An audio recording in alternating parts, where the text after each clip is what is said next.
This moment, God commands all men to repent and believe that today is the day of salvation, that you are to flee from the wrath to come, to flee from the law of Moses that condemns you into the city of refuge, who is Jesus Christ our Lord. Run to Him.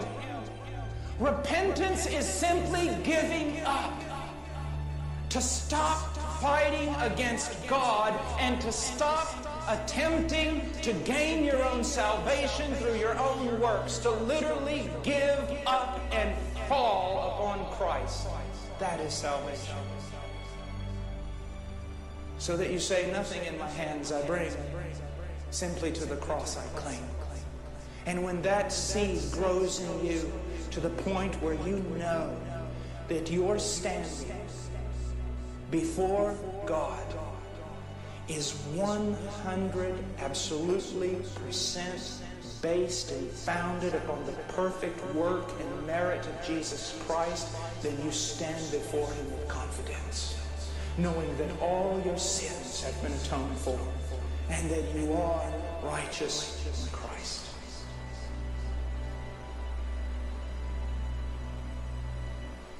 Come to Him. Come to Him.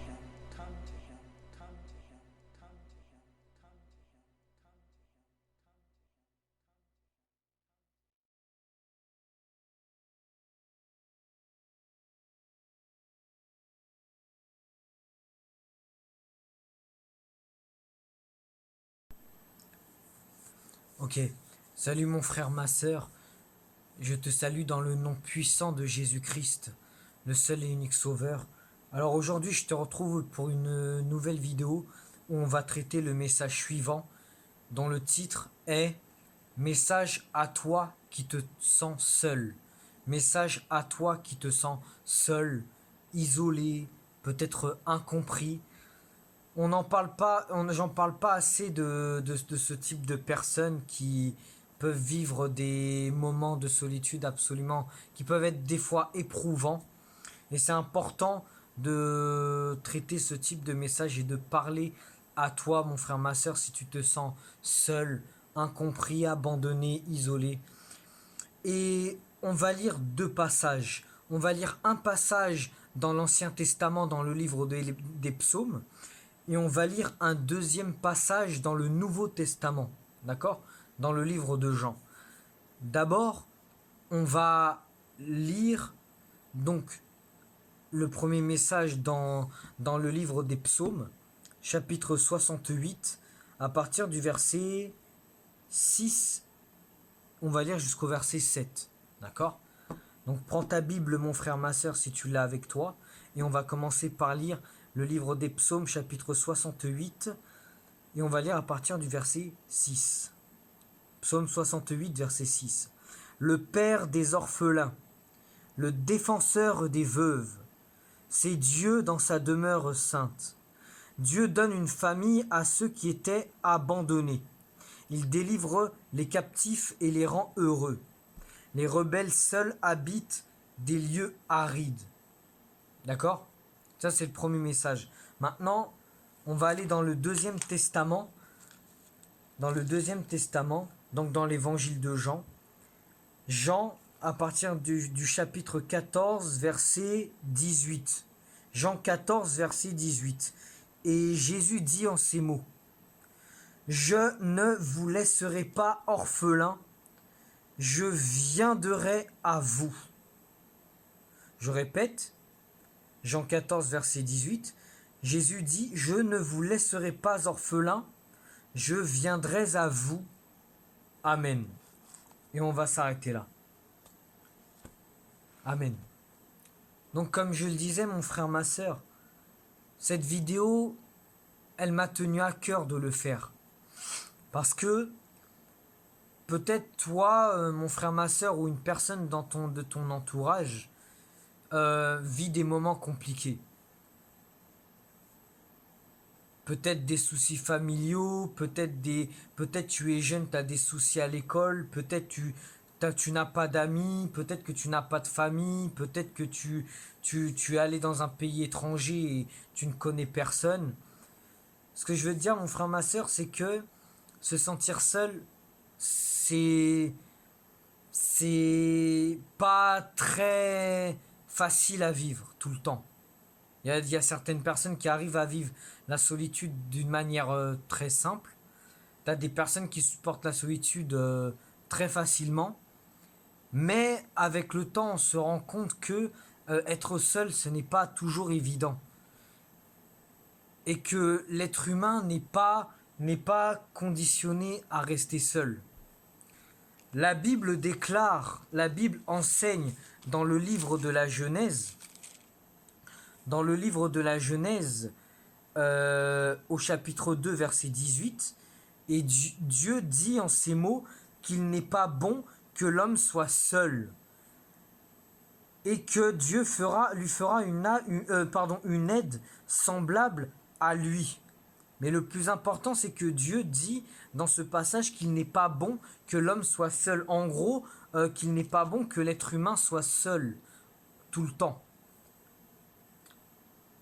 Mon frère, ma sœur, ce que je veux te dire par là, c'est que être seul, c'est pas facile. D'accord ? Mais sache une chose. Là, si je te fais cette vidéo, mon frère, ma sœur, c'est vraiment parce que j'ai vraiment à cœur de te communiquer les merveilles de Dieu, de te communiquer le fait que tu as un Père qui est en même temps Dieu, qui s'intéresse à toi. D'accord ? Un Père qui s'intéresse à toi. Un Dieu qui s'intéresse à toi. Là où peut-être à l'école tout le monde t'ignore, toi qui es jeune, je te le dis, Dieu s'intéresse à ta vie. Par cette vidéo, Dieu veut te parler, par cette prédication que je fais, bien sûr, Dieu veut te parler et te dire qu'il s'intéresse à toi, qu'il veut se révéler à toi.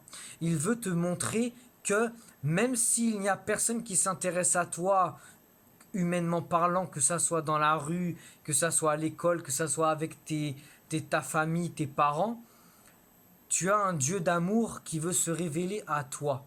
Tu as un Dieu d'amour qui veut se révéler dans ta vie, qui veut se révéler dans ta conscience, qui veut éveiller ton cœur. Mon frère, ma sœur, mon bien-aimé, toi qui peut-être pas converti à Jésus, sache une chose, c'est que Jésus-Christ, dans le livre de Jean, chapitre 14, verset 18, qu'on a lu, Jésus dit « Je ne vous laisserai pas seul, je viendrai à vous ». Jésus dit aussi, à la fin du livre de Matthieu, chapitre 8, verset 19 et 20, « Je serai avec vous tous les jours, jusqu'à la fin du monde ». Ça veut dire que là, mon frère, ma sœur, nous sommes dans une époque favorable. Nous sommes dans une époque où la vie sociale est un peu freinée, si je peux dire. Hein ? Où en ce moment, chacun est confiné chez soi à partir de 18h, pardon. Ça dépend des pays, mais en France, oui, c'est vrai que c'est 18h, pardon. Mon frère, ma sœur, peut-être que tu es dans ta chambre, peut-être que tu galères, peut-être que tu n'as rien à faire d'extraordinaire de ta vie, mais sache une chose, que par cette prédication, Dieu veut se révéler à toi. Dieu veut se révéler à toi, à ton cœur et à ta vie. Et il attend que tu fasses le pas. Il attend que tu fasses le premier pas, que tu veuilles le chercher. Tu vois ? La Bible enseigne dans le livre de Jérémie, et ça c'est un passage, mais quand je l'ai lu, franchement, ça m'a transpercé le cœur.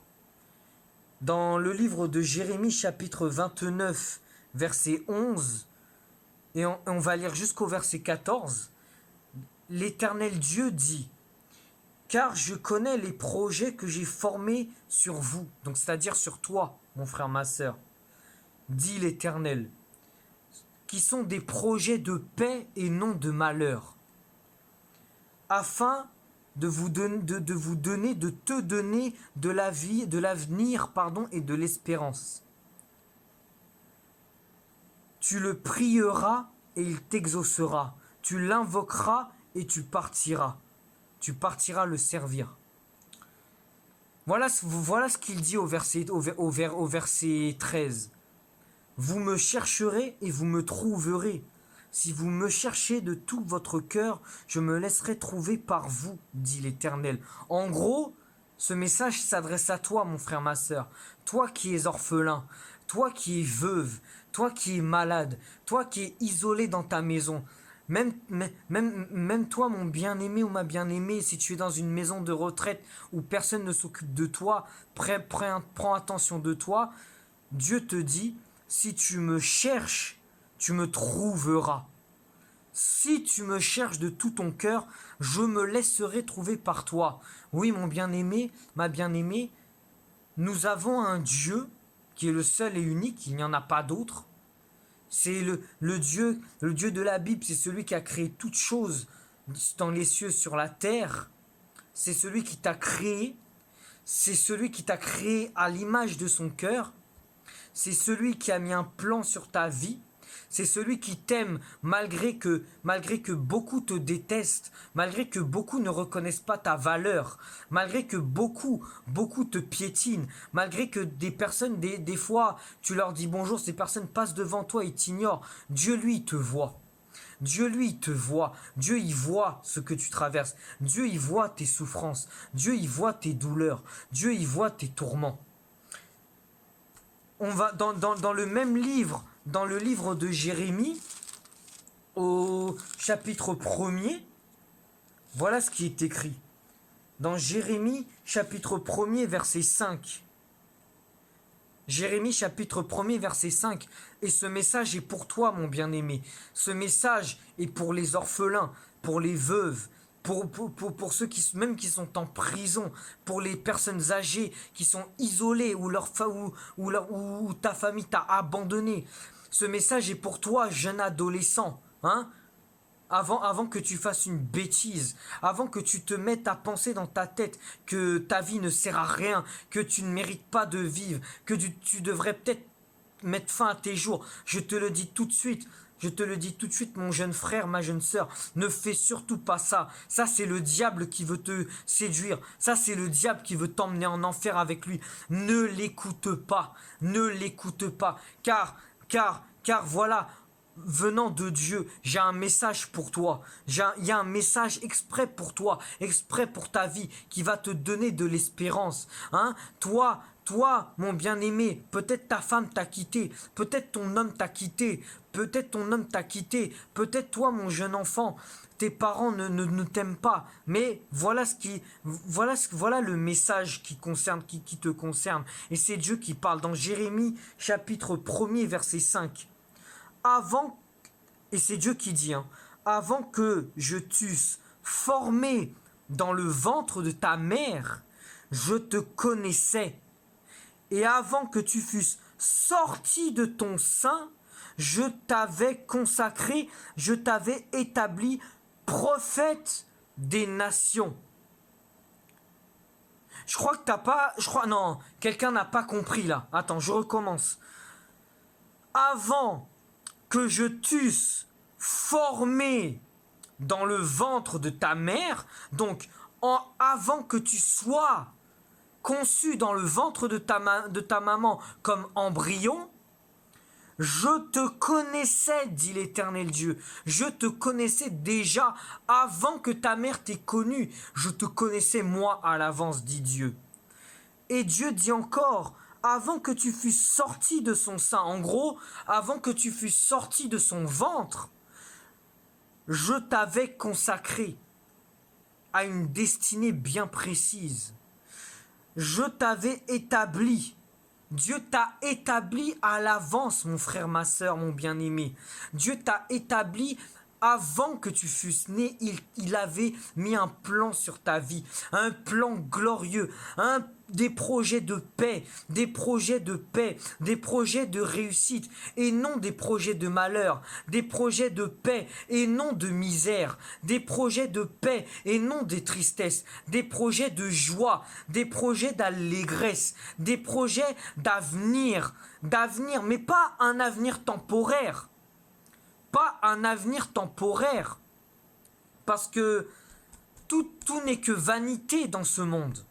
Sous le ciel, dit l'Ecclésiaste, hein, dans le livre de l'Ecclésiaste, toujours dans la Bible, l'Ecclésiaste dit vanité des vanités, tout n'est que vanité sur la terre. Tout n'est que vanité. L'argent n'est que vanité.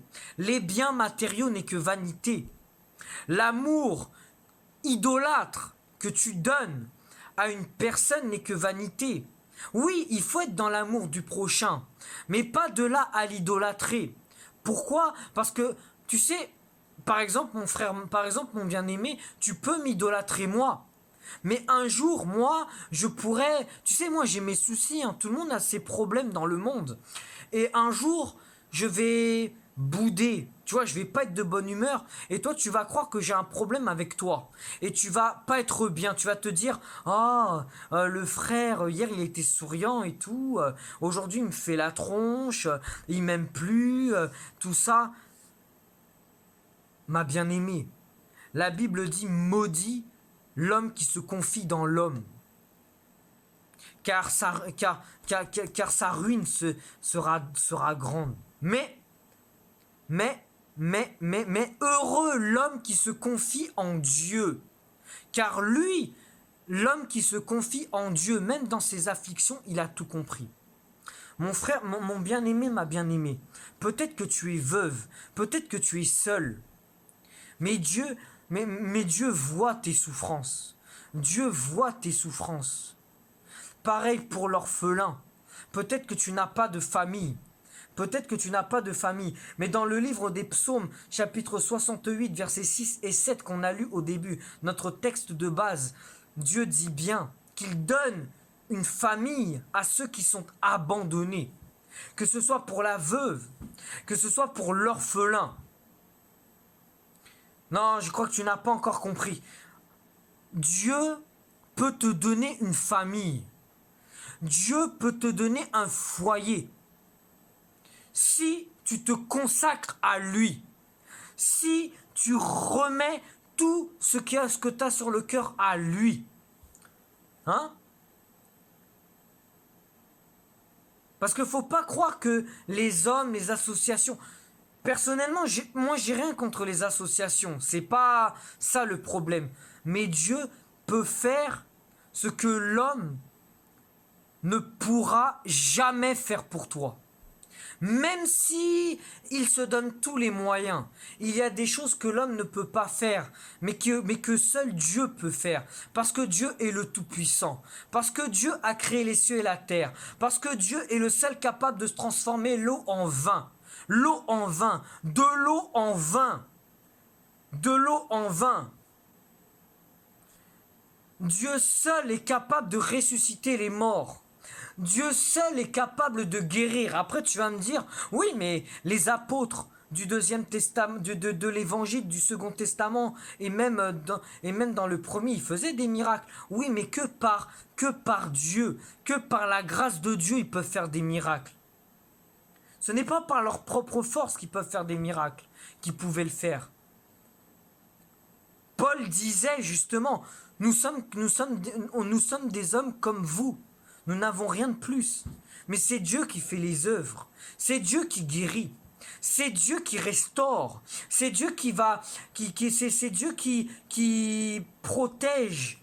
C'est Dieu qui console l'orphelin et la veuve dans leur affliction.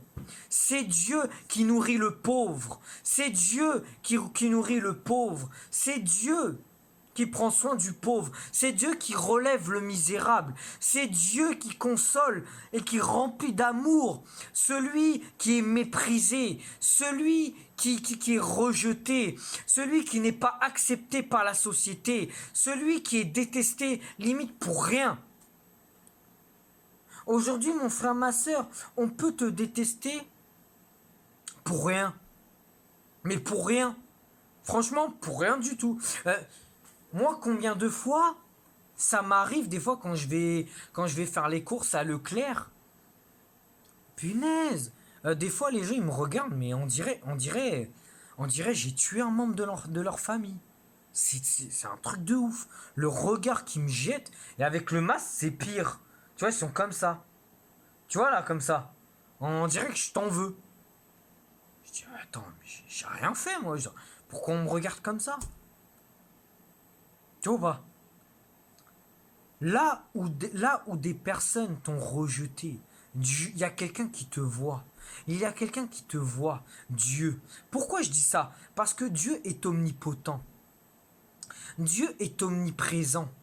Dieu est omniscient. Ça veut dire par là que Dieu connaît tout. Dieu est partout. Dieu sait tout. Il sait tout instantanément sur toute vie humaine. Il n'y a aucune pensée qui n'est cachée à Dieu. Aucune créature, la Bible enseigne, aucune créature n'est cachée devant Dieu. Mais tout se sait. Il connaît ton cœur.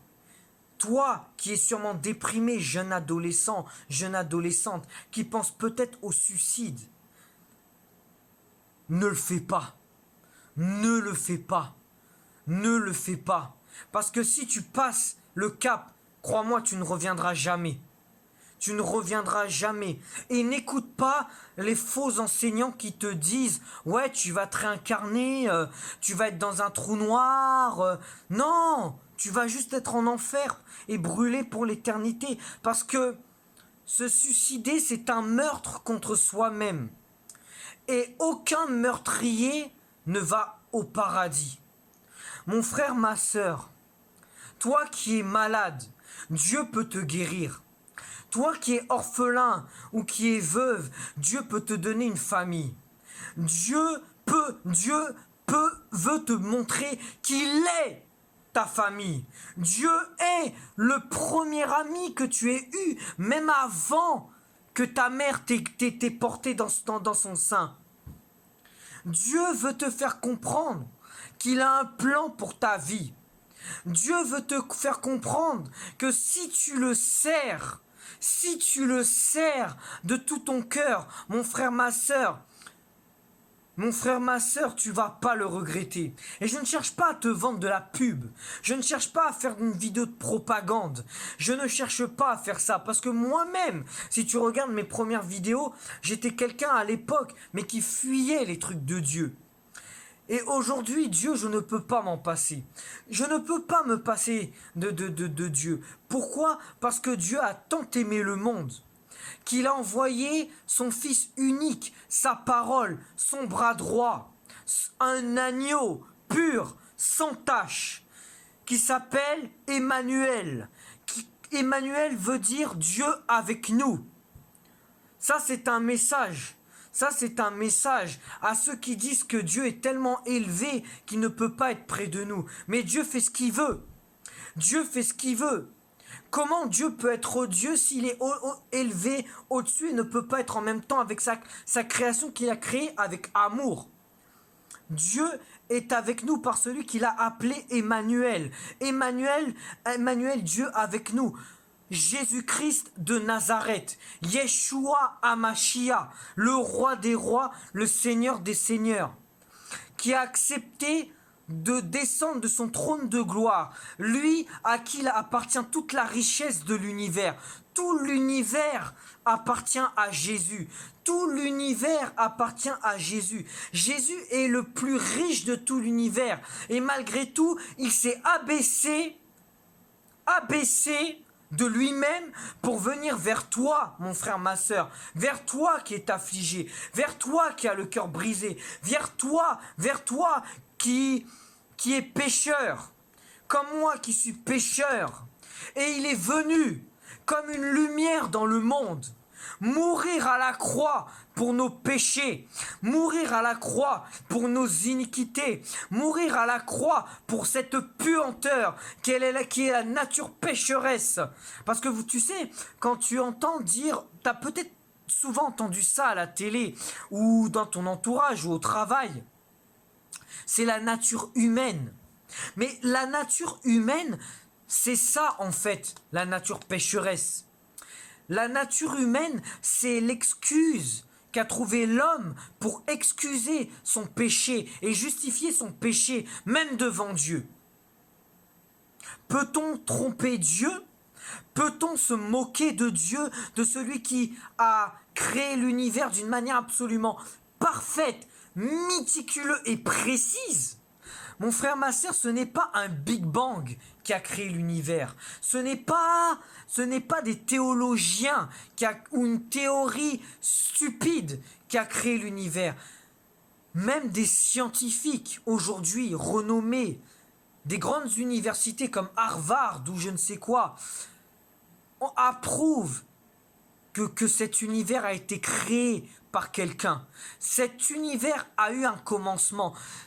La vie a été démarrée par un être dont l'intelligence est tellement élevée qu'elle dépasse de très loin notre compréhension humaine. Et c'est Dieu.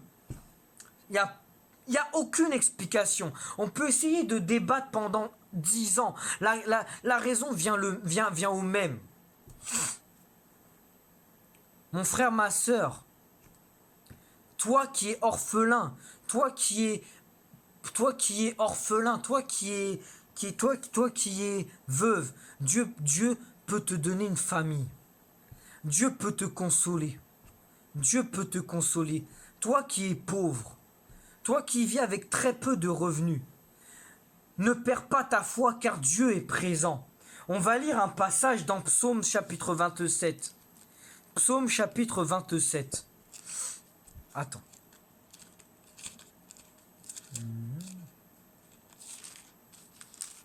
Psaume chapitre 27 verset 10. Psaume chapitre 27 verset 10. Et ça c'est un message pour toi, mon jeune enfant, qui te sens abandonné par ta famille, abandonné par tes parents. Écoute la voix de ton Dieu, de ton Père, qui est en même temps un Père. Il a les sentiments d'un père et d'une mère. Écoute la parole de ton Dieu dans le livre des Psaumes chapitre 27 verset 10. Car mon père et ma mère m'abandonnent, mais l'Éternel, Dieu, me recueillera. Alléluia! Je relis, cette parole est absolument merveilleuse pour les adolescents, pour les jeunes adolescentes. Allez dans la présence de Dieu, recherchez Dieu, je vais te le relire encore. Psaume chapitre 27 verset 10. Car mon père et ma mère m'abandonnent, mais l'Éternel me recueillera. Mon frère, ma sœur, toi qui es adolescent, en pleine crise d'adolescence, c'est normal. Tu te sens seul, tu te sens incompris. Tu as l'impression que tes parents et toi, ça colle pas. Tu te disputes peut-être souvent avec tes parents. Peut-être que tes parents et toi, vous avez du mal à vous comprendre. Toi, peut-être tu as envie de faire des fugues. Mais je te le dis, ma soeur, ne le fais pas. Mais honore ton père et ta mère. Honore ton père et ta mère. C'est un commandement que Dieu te donne. Honore ton père et ta mère. Au nom de Jésus. Honore ton père et ta mère. Regarde dans le livre de l'Exode, chapitre 20, verset 12, l'un des commandements de Dieu. Honore ton père et ta mère, afin que tes jours se prolongent dans le pays que l'Éternel, ton Dieu, te donne. Crois-moi, honore ton père et ta mère. Ne fais pas cette connerie de te révolter contre tes parents. Aime-les. Aime tes parents, adore tes parents. Et même si tes parents t'abandonnent, continue de les aimer. C'est ça être un disciple de Christ. Aimer sans compter. Aime tes parents. Prie pour tes parents, même s'ils t'abandonnent. Et même si ton père et ta mère t'ont abandonné, sache que il y a un Dieu qui te garde, qui est prêt à te recueillir, les bras ouverts. Jésus-Christ de Nazareth, cet homme qui est mort à la croix pour tes péchés, il a été enseveli et 3 jours plus tard, la mort n'a pas pu vaincre Jésus-Christ. Et Jésus-Christ a été ressuscité. Il a été réellement ressuscité. Beaucoup sont témoins de la résurrection de Christ. Malheur à ceux qui disent que Jésus n'est pas vraiment mort à la croix. Malheur à ceux qui inventent des histoires, des faux évangiles. Malheur ceux qui annoncent des évangiles contrefaçons et falsifiés. Malheur à ceux-là, parce que Christ est vraiment, vraiment crucifié et vraiment ressuscité. Des preuves sont là. Et cet homme te dit, je t'aime. Je t'aime, mon jeune adolescent. Je t'aime, mon jeune enfant. Je t'aime, je t'aime, je t'aime, je t'aime, je t'aime, je t'aime. Toi qui as divorcé de ta femme, toi qui as divorcé de ton homme, toi qui as été abandonné par ta mère et par ton père et par ta famille, toi qui es ignoré au travail, toi qui es ignoré par tout le monde dans ta vie personnelle, sache que Dieu te voit, Dieu voit tout ce qui se passe dans ton cœur, Dieu voit tout. Lâche pas, Dieu voit tout. Va vers l'Éternel, va vers l'Éternel. On va lire un autre passage dans le livre de Théronome. Dans le livre de Théronome, chapitre 31. Livre de Théronome, chapitre 31, verset 8. Voilà ce qu'il est dit. Pour toi qui as peur de la solitude, pour toi qui es angoissé d'être seul, peut-être que tu es célibataire, peut-être que ça t'épouvante d'être seul, d'être trop isolé. C'est normal. Mais voilà cette parole, cette prophétie. Dans le livre de Deutéronome, chapitre 31, verset 8. Voilà la parole de Dieu pour toi. Mais ça concerne tous les autres aussi. L'Éternel marchera lui-même devant toi. Il sera lui-même avec toi. Il ne te délaissera pas. Même si tes amis t'ont délaissé, même si ta fiancée ou ton fiancé t'ont ou t'a délaissé, même si tes parents t'ont délaissé, même si tes enfants t'ont délaissé, même si au travail on t'a viré, même si personne ne te prend en compte, ne te calcule, ne fait attention à toi, Dieu lui te voit et il ne te délaissera pas. Il ne t'abandonnera pas. C'est une promesse. Et Dieu dit dans le livre des Nombres, chapitre 23, verset 19, Dieu n'est pas un homme pour mentir, ni le fils d'un homme pour se repentir. Il tient ses promesses. Il ne t'abandonnera pas. Ne crains pas. Ne crains pas, ne t'effraie pas, ne t'épouvante pas, ne sombre pas, ne te suscite pas, ne te fais pas de mal, ne pleure pas, car l'Éternel Dieu pose sa main sur ton épaule, il pose sa main sur l'épaule de celui qui est affligé, il pose sa main sur celui qui est triste et abattu, il pose sa main sur celui ou celle qui pleure, et il lui dit, ne pleure pas, ne crains pas, car peut-être que telle ou telle personne t'a délaissé. Peut-être que tu te sens seul, mais moi je suis là. Et je vois ce que tu traverses. Je vois. Mon frère, ma sœur, je vais te dire quelque chose. En ce moment même, dans ce que tu traverses, je ne connais pas ton problème. Mais ce n'est qu'une saison. Tu traverses juste une période. Ça va se terminer, crois-moi.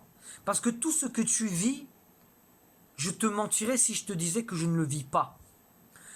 Beaucoup le vivent. Tu n'es pas la seule. Mais le seul moyen, la vraie solution à ton problème, ce n'est pas de courir d'ambition en ambition matérielle. Ce n'est pas d'enchaîner les carrières. Ce n'est pas de te perdre dans des relations pseudo-amoureuses qui ne vont rien t'apporter dans ta vie, où tu vas te salir dans l'impudicité, où tu vas aller d'embrouille en embrouille, ça va te servir à rien. Ce n'est pas en grattant au loto que tu vas être bien dans ta vie, mais juste en donnant ta vie à Jésus-Christ. Juste en donnant ta vie à Jésus-Christ. Mais qu'est-ce que Jésus-Christ a de mieux que le monde? Mais parce que Jésus-Christ te donne l'assurance du salut. T'as entendu? Jésus-Christ te donne l'assurance du salut. Par le sang de Jésus, tu as la rémission de tes péchés. Par le sang de Jésus, tu as le pardon de tes péchés. Par le sang de Jésus, tu n'es plus sous la colère de Dieu qui vient bientôt, mais tu es sous la grâce de Dieu. Tu deviens l'ami de Dieu, comme a été un certain homme, Abraham. L'apôtre Jean, dans la Bible, se fait appeler le disciple que Jésus aimait, d'un sentiment particulier. Tu peux le devenir ça aussi, à partir du moment où tu te repens de tes péchés, où tu t'humilies devant Dieu, où tu acceptes Jésus-Christ comme ton seul et unique sauveur, et le seul et unique sauveur de toute l'humanité, et pas une communauté. Il est mort pour tous. Et que tu te repens de tes péchés et tu t'éloignes définitivement du péché, tu obtiendras le pardon. Crois simplement et tu seras sauvé, toi et toute ta famille. Peut-être que tu te sens seul aussi dans la foi, mon frère, ma sœur. Beaucoup le vivent aussi. Et tu dois rester forte, tu dois rester amour. On va lire un autre passage dans... Il pleut, il pleut des versets là. On va lire dans le livre des Psaumes chapitre 18 cette fois. Livre des Psaumes chapitre 18, verset 5. Verset 5. Et ça, c'était mon cas avant, ce que je m'apprête à lire. Et le cas de beaucoup. Psaume, chapitre 18, verset 5. Les liens de la mort m'avaient environné, les liens de la mort, l'envie de suicide, l'envie de me faire du mal, l'envie de me détester. Je me détestais avant. Les liens de la mort m'environnaient. Et les torrents de la destruction m'avaient épouvanté. C'est tout ce qui concerne le suicide, tout ça. Les liens du tombeau m'avaient entouré. Les filets de la mort m'avaient surpris. Dans ma détresse, j'ai invoqué l'Éternel. J'ai crié à mon Dieu.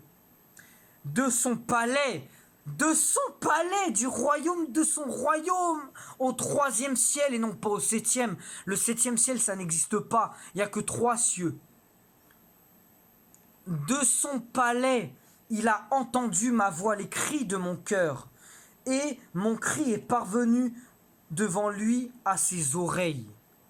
Mon frère, ma sœur, toi qui vis cette situation en ce moment, parle à Dieu, cherche-le, invoque-le tant qu'il est là, invoque-le. On va lire un dernier passage. On va lire un tout dernier passage, dans le livre de Romains. Romains chapitre 8. Romains chapitre 8, versets 38 et 39. Et ça concerne ceux qui ont donné leur vie à Jésus-Christ de tout leur cœur. Car Jésus-Christ n'est pas une religion, mais une relation pour tous les êtres humains, pour être sauvés. Car il n'y a pas de salut en qui que ce soit d'autre. Non, il y a le salut que en Jésus-Christ. Car le seul nom qui a été donné parmi les hommes, par lequel tout être humain doit être sauvé, c'est Jésus-Christ et personne d'autre. Voilà ce qu'il est dit dans le livre de... Voilà la promesse si tu donnes ta vie à Jésus-Christ. Mon frère, ma sœur. Il y en a tellement. Mais là, je vais te citer l'une des plus belles. Romains chapitre 8, versets 38 et 39. Car j'ai l'assurance maintenant que ni la mort, ni la vie, donc la vie maintenant là, ni les anges, ni les dominations, ni les choses présentes, ni les choses à venir, ni les puissances de tout type, ni la hauteur, ni la profondeur, ni aucune autre créature ne pourra me séparer, nous séparer de l'amour de Dieu manifesté en Jésus-Christ notre Seigneur, maintenant que nous sommes sauvés. C'est ça la promesse. Car la vérité, un chrétien vraiment né de nouveau,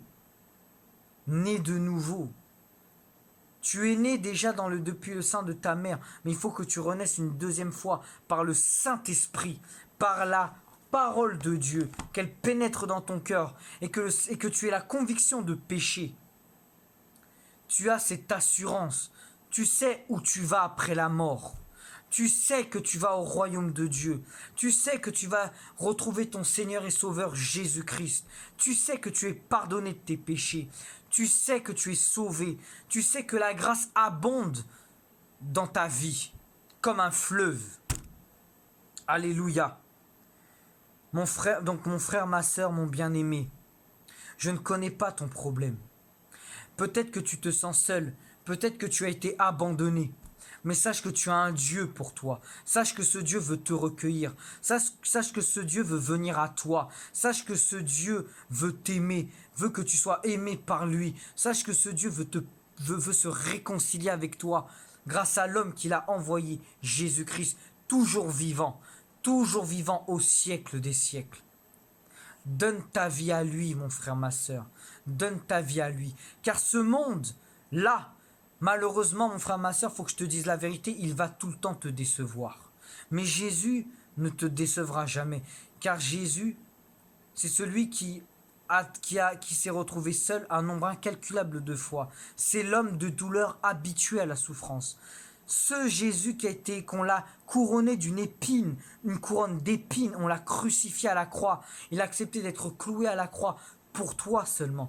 Si tu aurais été le seul homme ou la seule femme ou le seul enfant ou le seul adolescent sur cette terre, Jésus aurait fait la même chose. Il serait mort pour toi et pour toi seul. Amen. Amen. C'est la vérité ce que je te dis. Et ça vient pas de moi. C'est la Bible. C'est pas écrit comme ça, mais là c'est vraiment vrai ce que je te dis. Avant de te faire du mal, réfléchis, mon frère, ma sœur. Que tu sois veuve, que tu sois orphelin, que tu sois pauvre. Même pour les pauvres, Dieu a un plan pour vous. Dieu vous regarde. Dieu a compassion de vous.